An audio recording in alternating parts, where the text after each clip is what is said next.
another red flag situation, this time in the Interstate Batteries 450C class. We had one rider take a nasty soil sample in the roof section. That looks like it was the number 68 Suzuki out of Sparta, Kentucky, Logan Perry. Hopefully we see that number 68 machine get back up under his own power and walk off the side of the racetrack. But once again, like we've seen earlier, things like that do happen in Arenacross, in the sport of motocross. Accidents do happen. So we do wish a fast recovery for that number 68 of Logan Perry. We will not see him rack up for the restart of this main event. But I do want to thank you guys for spending your Saturday evening inside the Alltech Arena to watch some great racing action brought to you by the folks at Tri-State Arenacross. Once again, this is round number 4 of the Tri-State Arenacross Series. We're going to take 2 weeks off of racing from the Tri-State Arenacross Series, and we're back in action in 3 weeks down in Huntington, West Virginia, so for rounds 5 and 6 of this Tri-State Arenacross Series. And following weekend, we're going to be down in Salem, Virginia for rounds 7 and 8, wrapping up this great Tri-State Arenacross Series. Once again, these racers must race a minimum of 6 out of the 8. Looks like he's got a leg injury, so looks like he's going to be okay when all is all said and done. So fast recovery to the number 68 machine, Logan Perry, in that 250C class. All right, do we have a number on how much money this is? That's pretty good, 50-50 raffle. The ladies, the Porter ladies were walking around selling 50-50 raffle tickets, and there's no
for this Interstate Batteries 250C main event, but that does not matter for the number 50 Cody Andrews, as he is already allocating commanding advantage of the rest of the pack in this Interstate Batteries 250C main event. Looking back at the pack a little bit further, it's the 222 slash of Peyton Hart.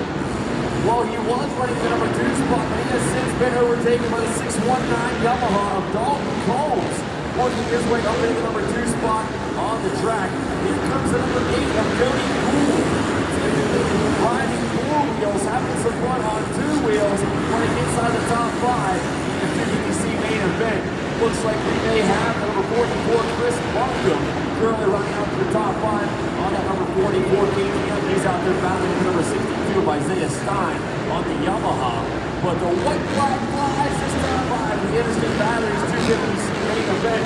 Number 50, Cody Andrews, at Arenacross, Pennsylvania, on the Thor PR2 Rocky Mountain sponsor of Lynchburg KTM.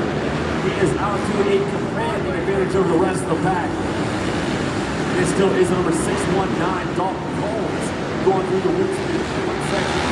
Running in second, over 222 slash for Peyton Hart. There is the number 8 machine of Cody Gould working his way through the red section right now. But across the finish line goes your race winner in your 250C main event.